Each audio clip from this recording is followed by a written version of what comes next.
This January, Mikel Arteta will take charge of his 11th transfer window, 5 years in charge, and spending, get this, have a look as well, £714 million. That's right, £714 million. This story from The Athletic. Well, I saw it today and I thought, you know what, I've got to talk about this.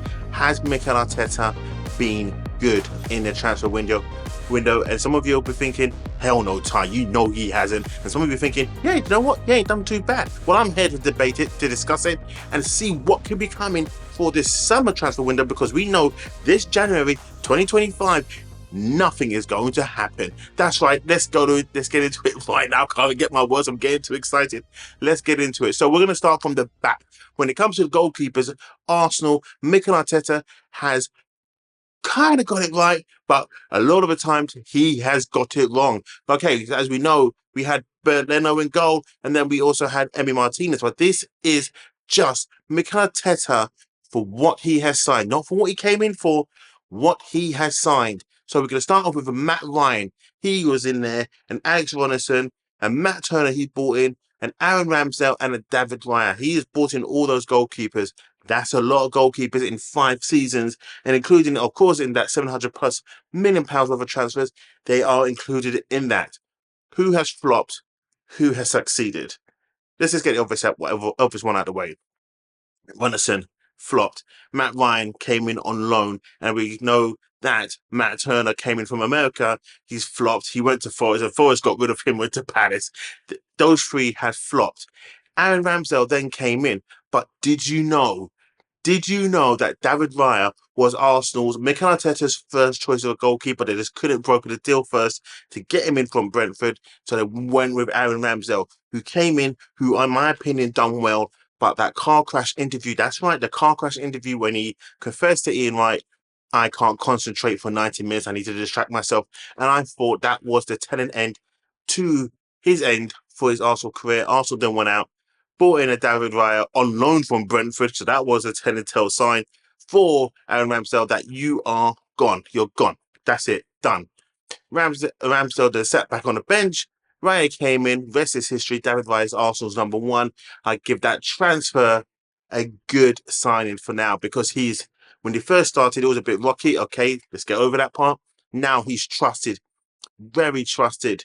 Very rarely does he make any mistakes or errors leading to goals. It's very, very, very, it's so rare. It's just so rare. Okay. Moving on to the right back position. He's brought in a Cedric Soares. He's brought in a Tomiyasu, a Timber, and a Ben White as well. Going from the bottom of Cedric Soares, a free transfer from Southampton. That was just, what the hell was you thinking, Mikel Arteta? Poor acquisition there. Then he goes on to a Tomiyasu, who came in, done very well. But as we know, Tommy broken Asu, he is always injured. And I think this should be his last season at Arsenal. And should it be, no one's going to have any hard feelings about that, apart from the fact we just never got to see the best of Tomiyasu, because when he plays, he's very good. But the only thing I will say is this: a lot of people always talk about the time Tomiyasu marked out Mo Salah, just that one performance. Then we can only talk about one performance. Then again, I guess that's what we ever get from him. That's the reason why. Ben White, £50 million, Brighton defender who plays centre back, came in as a centre back, looked okay, and I say that word, he looked okay next to Gabriel. We never saw him really and truly with Saliba, because Saliba, we're going to get onto that one anyway. But he came in again with Gabriel. He looked okay. Then when Saliba came back in, he shifted over to right back. They found a place for him there, and he was brilliant. Last season, to me, he was one of Arsenal's best players, standout players, along with Saliba, along with Saka, along with Odegaard. But he was up there for Arsenal, doing as well as they did, challenging for the Champions League. Then they upgraded to Jurien Timber. Played his first game, Nottingham Forest, ACL. Never saw the best of him. Coming into this season, we're starting to see the best of Jurien Timber. When I say the best of, we don't know really and truly if this is the best of him.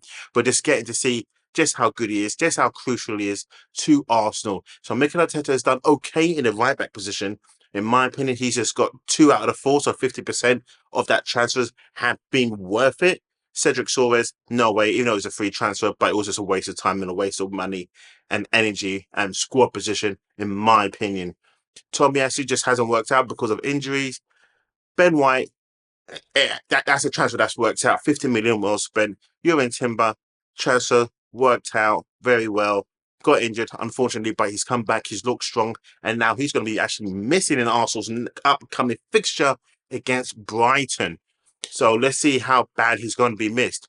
Moving on to centre backs. This is where he's going to get icky right here. Okay, so we've got Austin Trusty, Pablo Mari, Jakob Kivior, and Gabriel. Only one of those have been a success, and we know straight away. We just have to go straight to it. Gabriel, the most successful signing in the defence, in my opinion, for Mikel Arteta. 100% the most successful signing in a defence. I haven't even got to the left back yet. I'm going to talk to you about it, but you know already, nothing compares to Gabriel right now. Nothing. Gabriel is a beast. Now, he wasn't, and people keep on saying he has his bozo moments, but he did 2 seasons ago. Now, 26, 27 years old, he is an absolute beast, a colossal, a sort of defender you want in there right now. If you're walking down the street late at night, you want a Gabriel there. Straight, serious. He's just that good. He is just that good. Kivior, who could be leaving Arsenal this summer. I wouldn't say January, but this summer could be his last season at Arsenal. Hasn't really worked out for him. He can deputise that left back as well, but I just don't think he is just that good. So Arsenal need to find reinforcements in that department there. And then Pablo Mari, well, well, yeah, okay. Moving on to left back. Sorry about that, Pablo Mari, but it just wasn't a good acquisition when he came in. He stopped the gap, but then also in a rebuilding phase, then it was starting off with the low grade, and then it went to mid, and then from there you just gotta go. Just gotta go. Left back. Okay. Nuno Tavares, Zinchenko, Calafiore. Now it's a tough one though, because why would you put Calafiore as a left back? I guess we're playing then mainly. But his main majority position is a centre back. But let's start off with Nuno Tavares. Just hasn't worked out. Kind of bigged up when he came in from Portugal. Kissing his dog kind of turned the tails against him. And then Zinchenko came in from Manchester City. But Zinchenko is not even a left back or a left wing back. He just was deputised there in Manchester City because they had no other place for him. He is, in fact, a central midfielder for his country, Ukraine. But he just plays a left wing back, and he just gets found that defensively all the time. Bit of a liability. Honest worker as a defender, but to me, it's failed there. Calafiore, jury is still out. Beautiful goal against Manchester City. Beautiful goal at the Etihad. His goal contributed Arsenal getting a 2-2 draw there this season.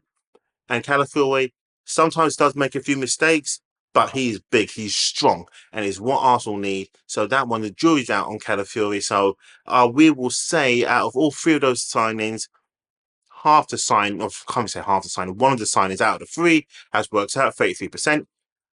I would say Calafiore has done very, very well so far, even though there's a few mistakes and a few little defensive positionings I think he can improve on. But again, I believe he will improve on. He's only 23. He will, am I right? I hope I've got this age right when I say 23. He will go on to do well. Italian international. So to me, yep, he's going to do well. Moving on now into midfield. So I'll keep looking away because I'm doing this as we look at this.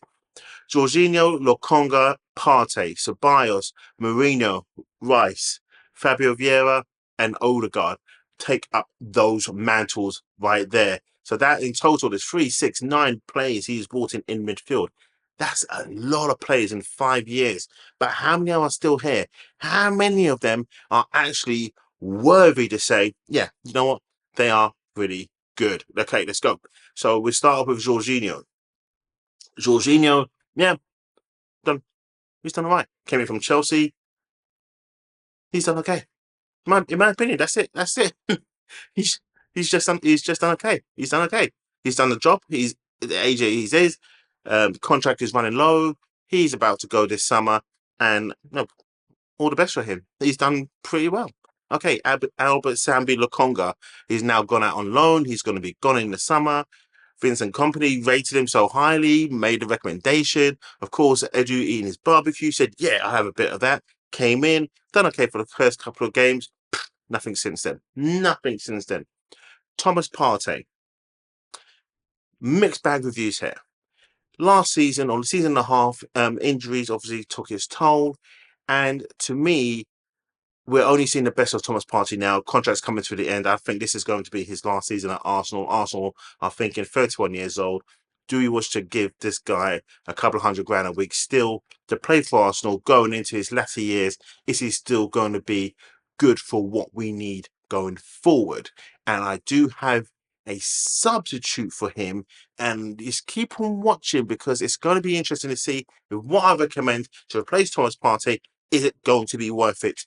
And is that transfer, who I think Arsenal should go for, be an upgrade on Thomas Partey?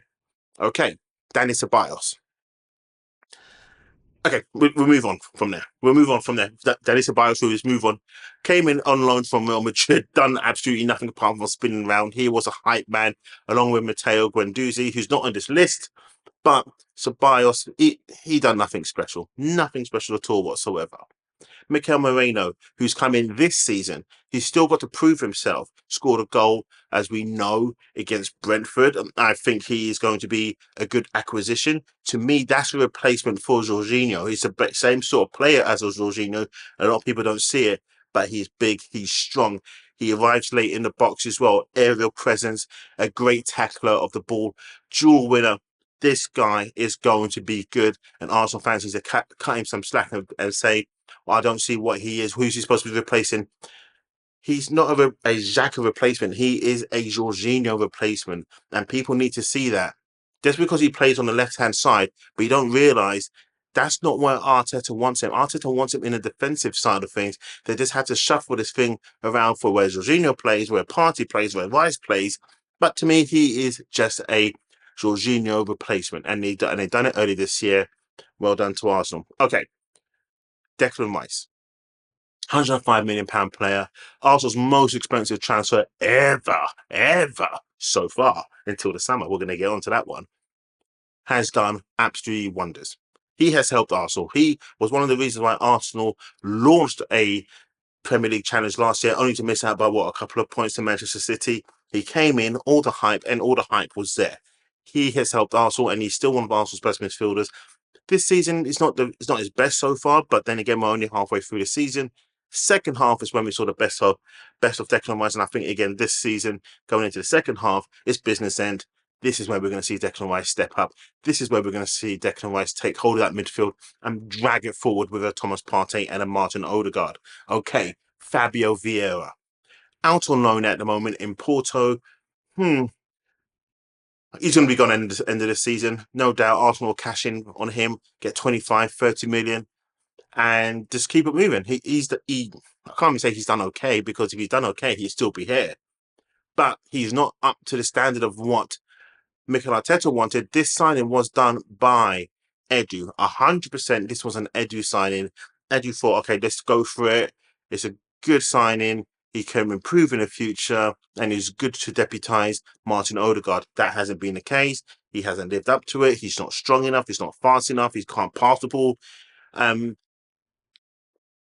He can pass the ball, but he can't really pass the ball as the way we need him to pass the ball, as what an Odegaard does, a Waneri does, who can manipulate the ball and drive the ball forward. He did score that banger though when he first came in against Brentford. But apart from that, funny enough, that was against David Raya. But apart from that, he's not done anything else to really shout a claim. I need to stay going forward. I need to be part of this title charging Arsenal team. Martin Odegaard came in. He's now captain. Big O. Number 8.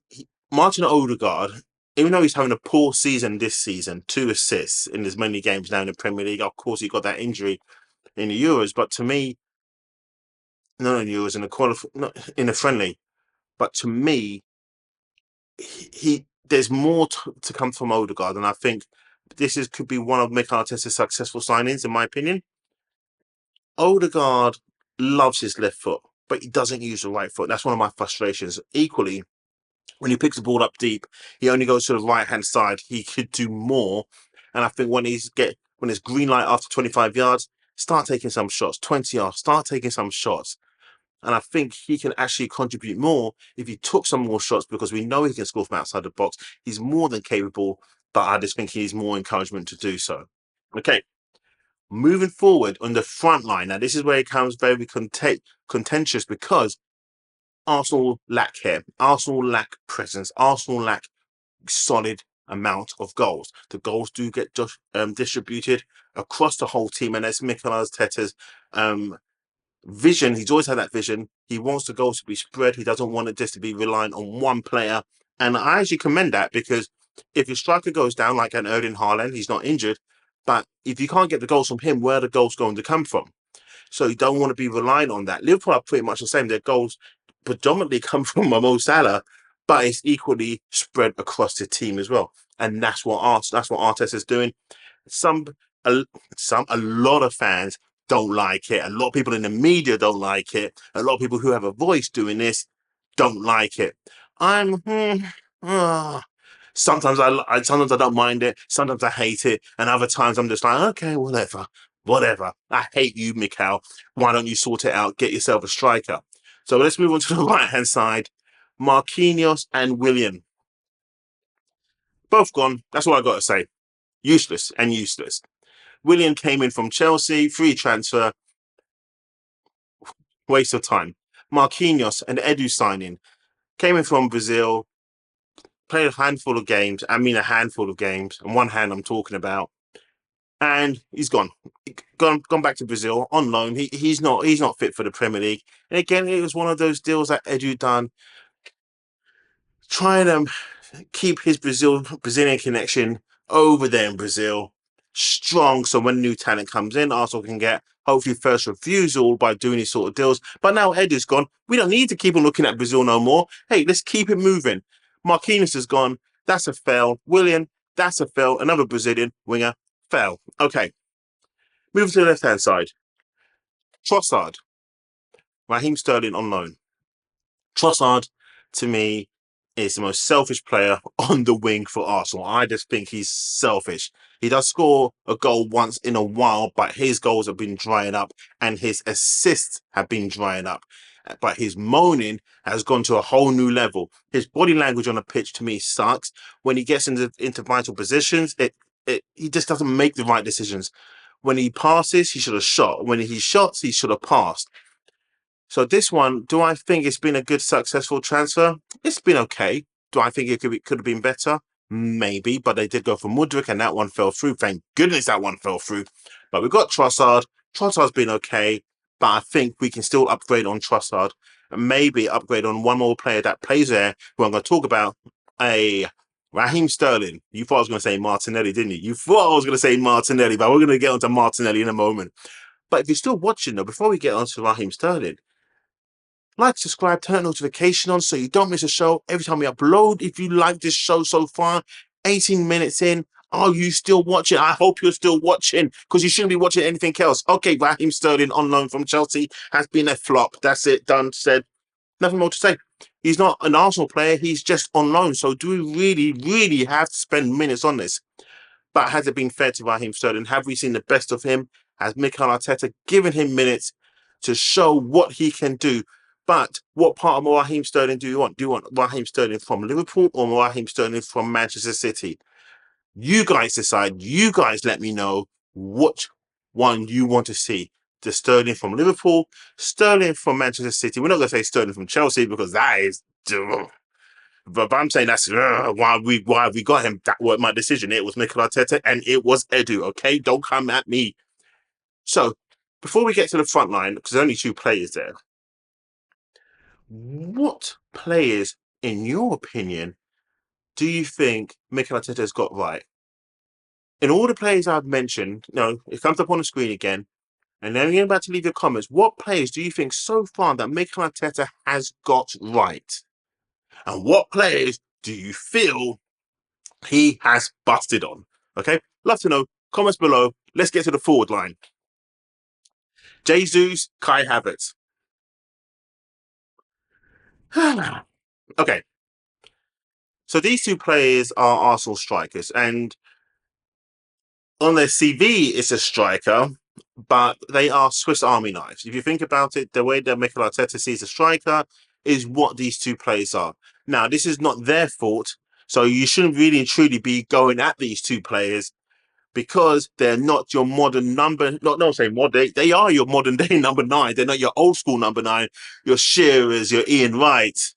Thierry Henry was not a actual number nine, so people should never ever try and compare what Henry done for what these guys are doing. Okay, I think of your Les Ferdinands, your Andy Cole, your Dwight Yorks. Those are your typical number nines. But you know that Dwight York was pretty much the player of a Gabriel Jesus, the same. But Dwight York was cold. He was a great player. Andy Cole.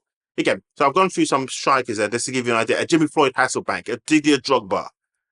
We can keep going. Nicholas Anelka. Oh my God, we're going to keep going. I'm not going to go far back and say Roberto Baggio, over Mario, over Ronaldo, Bucktooth Ronaldo, R9. Okay, not Cristiano, a Ruud van Nistelrooy, an Ole Goddess Solskjaer. Go. We can just keep on going on. Arsenal do not have those number nines. Okay, they have Swiss Army knife forward players. That's all they are. They're just forward players. They play up front, but they drift everywhere. Gabriel Jesus will start up front, but you may see him in a left back position. That's annoying. Kai Havertz may stay up front, but Mikel Arteta may say, "Can you just drop back in midfield for me, please, and kind of do a job there, but maybe arrive up front a bit later on." That's the annoyance. So Arsenal need to improve there. Mikel Arteta, have you got those two positions right in those two plays? No. In my opinion, no. Jesus was okay, but he couldn't cut it to me, in my opinion, at Manchester City when he was there. 45 million. He comes over to Arsenal and he does okay, but he's very frustrating.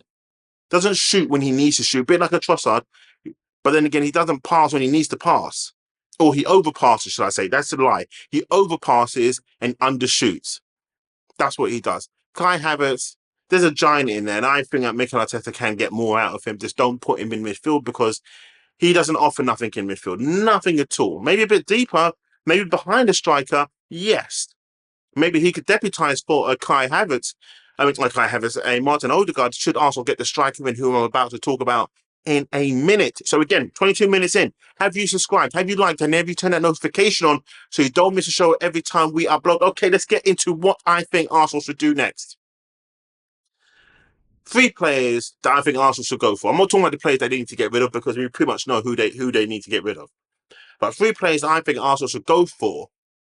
It's a left winger, a centre midfielder, and a striker in the summer. That's what I want to see Arsenal prioritise. There's 3 players because Arsenal are blessed in the left back position, so they get rid of your Tavares, they get rid of your Zinchenko, Lewis, Miles, Skelly. That guy is brilliant. He is brilliant. He's only 20. And the way he plays there is what you would want to see Zinchenko play like. This guy is strong, and like I said, he's 18 years old. The way Calvin Phillips, right, when you try to throw, again, this was the Ipswich game, and Calvin Phillips kind of just twisted up Gabriel, not twisted up his skills. I was having a little argy bargy. Well, Lewis Skelly just come and this tapped up Calvin Phillips and made him aware. No, you don't touch my brother like that. Lewis Skelly has the streets about him. You don't look it. He don't look it at all. Even when Neri looks like he's more from the streets than Lewis Skelly. But Lewis Skelly has toughness about him. And I think that's an upbringing from his mother. I'm sure his father's had a great influence in that as well. But his mother has brought him up well. This guy is going places. He is going places. He stands out. He doesn't look like he doesn't belong. So you got Lewis Skelly in there, and he's quick, and he can pass. The only thing he needs to have confidence in is getting a first-time crossing or having a shot. Let's see how much you can shoot. Let's see. I'm sure you've got a shot in you, and I'm sure the left-back position is not really a position, but we are doing to you as what they try to do to Zinchenko. Lewis Skelly is not a left-back. He's not a left wing-back. He plays in midfield, but we are converting him to be a left inverted midfielder. Or left back, should we say, or left inverted. That's what we're doing. That's all we're doing. Next player, Frankie de Jong. Thomas Partey goes out. Frankie de Jong, I think it's time to get him out of Barcelona. We can get him for a good fee. He's on stupid wages. We can negotiate those wages down because that's what Barcelona want to pay. Barcelona will be happy to see him go. They would be happy to see him go. And I think we can negotiate that wages down. And Frankie de Jong's admission was he saw his path do this, who's naturally married to Dennis Bergkamp's daughter, may I add. Go to Ajax, go to Arsenal, then go to Barcelona. It didn't happen. He just went from Ajax to Barcelona. He skipped the Arsenal part. It's time to bring him. I can't say home because Ajax is home. Frankie de Jong, come to Arsenal, be a replacement for a Thomas Partey. And people are going to be saying, well, Ty, the guy's injury prone. No, he was only injury last season and he still played 20 La Liga games. Seasons before that, he still contributed 30 plus games, 30 plus games, and 20 odd plus games. When I say 20 odd, about 27, 28 plus games, if that, okay? The only thing is, he doesn't score many goals. He normally scores 3 or 4 goals, 3 or 4 assists in midfield. But what he does do is control it, dictates the tempo, like a Thomas Partey. Now, this is a Thomas Partey replacement. If we're going to go for someone, go for this guy. He's been linked to Man United. As we know, Man United can't afford him. They can only afford 50 pence, let alone 50 million. Arsenal can afford to go for this guy. The transfers I'm going to be saying today are players that Arsenal can afford. Not now, summer. I said, forget January. It's all about the summer. I'm saying Arsenal go for Frankie de Jong in the summer. Great Thomas Partey replacement. What is your opinion on that one? Okay. Left back Zinchenko goes. We got Lewis Skelly that comes in with Calafiore. Bang. Kieran Tierney's on his way out. He's going to go back to Celtic, and that's going to happen in right now as we speak in January.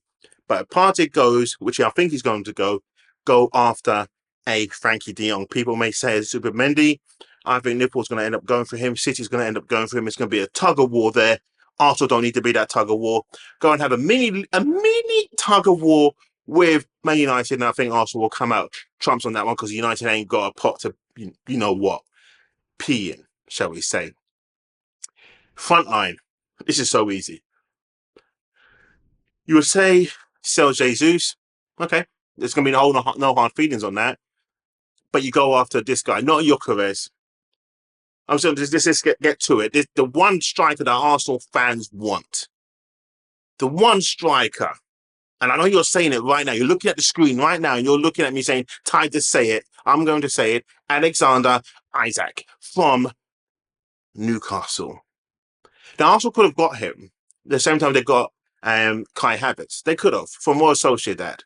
He's already played with Martin Odegaard when he was at Royal Sociedad. They had a link up there. They got friendship there already. But then again, majority of modern footballers have friends everywhere. But Frankie de Jong and Isak are like proper friends, friends. You bring in Isak, who's a proven striker in the Premier League, who's ripping it up this so far in this Premier League. He scored 20 plus goals last season in the Premier League, and people are saying, go and get Ivan Toney over Isak. I mean, come on, Ivan Toney, that's who Arsenal need. No, we don't. Isak is the one to go for. Okay, Newcastle are saying they will accept nothing less than 150 million. That's now. Come the summer, when Newcastle don't make the Champions League, and they're not making Champions League, they're going to be in a world of trouble. In a world of trouble that they would have to sell someone. That's either going to be Isak or it's going to be Guimaraes. And he's more than likely going to be going to Manchester City. But Arsenal need to go in there and go for Isak and be quick, be decisive, be now. Start negotiating now for the summer. Start talking to Newcastle now and start saying, we want this guy. We're going to respect you enough to say, keep him for now, but we want him for the summer. Okay, so we're going to negotiate a deal now. So when it comes to the summertime, we know the fixed fee. Give us time to talk to the player. We can do that now, get the fee agreed, and bam, we're done. Cool, done. Handshake done. Or you go for now. You kind of burst the bank. Get the player in if you can. But I think a January transfer is just too much for Isak. Newcastle are pushing on for the Champions League. They want to get to the Champions League because if they can get the Champions League, that'll be their way of securing an Isak who's got 3 years left on his deal at Newcastle. So that's why Newcastle are not really in a threat. But come the summer, it could be a threat. And that's when Arsenal can pounce. So the free transfers I've only mentioned two. Left-hand side, left wing. Martinelli, people are not a fan of. Trossard, people are not a fan of. But Nico Williams over at Atletico Bilbao could be the one to come in my opinion. That's the one you go for. Pace, power, shots, goals, passing. That's the one. You have him on the left. You have Sacco on the right. You have an Isaac in the middle. You got not Thomas Partey, sorry, Frankie de Jong there in the midfield. You bring those three players in. I know I mentioned Saka. That's the addition that we have already. But you bring in Nico Williams and Isaac and Frankie de Jong, and I'm telling you, Arsenal are just the team to look at and fear before you go to bed. And that's when Arsenal fans, I'm talking about the opponents, Arsenal fans fearing, please, let's score more than 5 goals this game. Doesn't even make sense. I don't think it makes sense what I just said. But anyway, but you get my point. We're going to bed happy, smiling. Those 3 transfers alone, that's all that Arsenal would need. Frankie de Jong, Nico Williams, and Isaac, and Arsenal will win the Premier League next season and then challenge for the Champions League and more than likely win that. More than likely win the FA Cup, more than likely win the Carabao Cup. Damn it, go and do the quadruple. That team alone would just be phenomenal. Those 3 signings alone would cost Arsenal, I would say, 225 million. Honestly, I would say about 225 million. You're thinking, Ty, does that, how do you get that? I would say 50 mil for Frankie de Jong, 50 mil for Nico Williams, 130. Does my math even make sense on this one? 130, that's 230 then. All right, so 130 for Isaac. Newcastle are going to push for 150, regardless. But you can get it for 130. I believe you can get 130. Nico Williams, 50 million. Frankie de Jong, 50 million. Because Barcelona's going to want to get rid of him. And 50 million would do the trick. It'll help Barcelona with money. It'll help him, keep hold of players, sign players, register players. So Barca will do a deal there. Because they're not signing him. He's not sending him to someone in La Liga. So that works. Nico Williams, same thing. They're not sending him to Barcelona. So that deal works. The Alexander Isaac is going to be a tough negotiation. They're going to say like, I want that 150. We're going to have to be like, no, it's 130. But those 3 additions into this Arsenal team would do wonders. It really would. Can you imagine? Seriously, can you imagine? And then Arsenal then wouldn't need to go for another winger for the right hand side because I think Ethan Nwaneri can do a job there. 17 years old. He looks like he's 27 the way he plays. He's direct, he's fearless, he has it all. He does have it. Yes, he's young. I'm not putting a lot of pressure there, what I'm saying, but I think that player in itself, that's the one to go for. Anyway, so much to go in this show. Hopefully you stay to the end for all 30 odd minutes of this show, my longest show I've ever done so far. I've got more shows coming. Just had to touch on this. I felt there's so much to talk about because January is not going to be the big transfer window that everyone's hoping for. Even though there's rumors out there, summer transfer window is the one to look for. Isaac, Nico Williams, Frankie de Jong. To me, that's who Arsenal go for. To me, that's who Arsenal need to push for. Those 3 players will transform Arsenal 230 to 250 million. Let's call it that. That would be a superb 10 out of 10 transfer window. No, that's too high. That'd be an 8 out of 10. I'll be real. It'll be an 8 out of 10. A 10 out of 10, it means that you can't get any better. It doesn't mean that whatever you do afterwards, it can't get any better. And an 8 out of 10 to me is a 10 out of 10. It's just nice. An 8 out of 10, there could be some improvements because some players can go. But you get my point. What would you rate that window? Out of 10, if we got in an Isaac, a Williams, and a De Jong, what would you rate that? You let me know. Comments below. Thanks for watching. I'm Ty Knight for TK24 Sports.